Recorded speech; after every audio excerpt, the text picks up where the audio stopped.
क्या सनातन धर्म खतरे में है? क्या सनातन धर्म फ्यूचर में खत्म हो जाएगा? दोस्तों, इस तरह के कई सवाल आपने सोशल मीडिया और न्यूज़ चैनल पे सुने होंगे। तो इसका जवाब देने से पहले ये समझना जरूरी है कि व्हाट इज सनातन धर्म। सनातन धर्म है क्या? देखिए, सनातन एक संस्कृत शब्द है जिसका मतलब होता है इटर्नल, यानी शाश्वत। मतलब जिसका ना तो शुरुआत हुआ हो और ना ही अंत हो, क्योंकि यूनिवर्स इटर्नल है। और अगर आप लाइफ प्रोसेस और यूनिवर्सल फेनोमिना पे एनफ अटेंशन देंगे तो आप परसीव करेंगे कि everything happens on the basis of certain laws.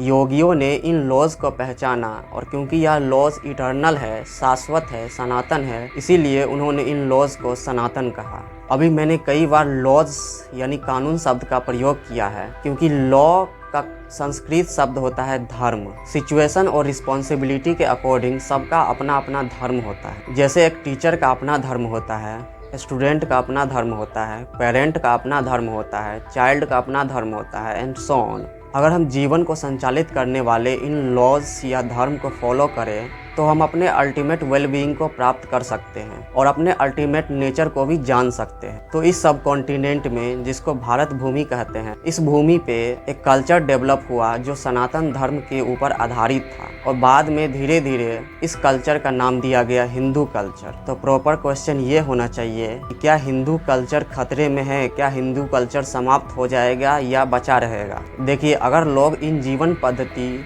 या वेज ऑफ लाइफ, जिसे हिंदू वेज ऑफ लाइफ कहते हैं, इसके अनुसार अगर जीना छोड़ देंगे तो हिंदू कल्चर समाप्त हो सकता है। लेकिन यह पॉसिबल नहीं होगा, क्योंकि ह्यूमन बीइंग का नेचुरल लॉन्गिंग होता है टू बिकमिंग मोर। वो जिस सिचुएशन में, जिस स्टेटस में या जिस अवस्था में होते हैं, वो उससे अधिक बनने की चाहत रखते हैं। और इवोल्यूशन का एक कारण यह भी है, यही इवोल्यूशन है। देखिए, ह्यूमन बीइंग का नेचर ऐसा है कि वो बाउंड्रीज लाइक नहीं करते हैं।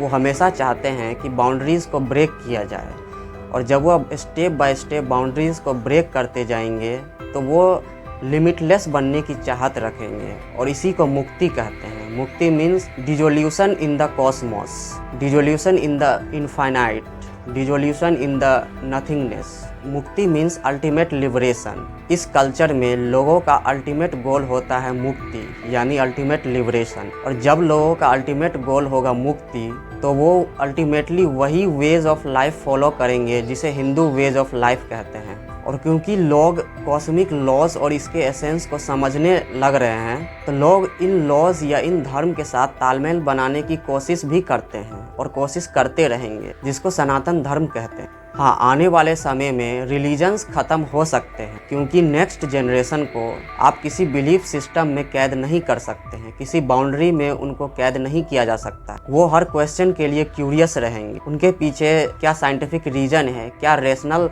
आंसर हो सकता है, वो उसे जानने का प्रयास करते रहेंगे। आप उन्हें यह बोलकर शांत नहीं कर सकते हैं कि आप सिर्फ इस पे बिलीव करो क्योंकि यह किसी बुक में लिखा हुआ है और इसे बिलीव करो। भारतीय कल्चर में डाइवर्सिटी है, क्योंकि मुक्ति पाने के मल्टीपल वेज हैं, मुक्ति पाने के अलग अलग रास्ते हैं। इसीलिए भारतीय कल्चर में यह संस्कृति डाइवर्स दिखता है, लेकिन यह अलग नहीं है, क्योंकि सारे रास्तों का मंजिल सिर्फ एक ही है, वो है मुक्ति पाना। तो इन बातों से हमें यही कंक्लूजन मिलता है कि हिंदू संस्कृति, जो कि इस प्लानेट पे सबसे पुराना संस्कृति है, जो आधारित है सनातन धर्म पे, वो कभी भी खत्म नहीं हो सकता। बस ज़रूरी यह चीज़ है कि हमें लोगों को उसका जो रियल एसेंस है, जो इसका डीप अंडरस्टैंडिंग है, उससे लोगों को रूबरू किया जाए। और यह एक देश की बहुत बड़ी सेवा होगी अगर आप उनको प्रॉपर इन्फॉर्मेशन दें तो।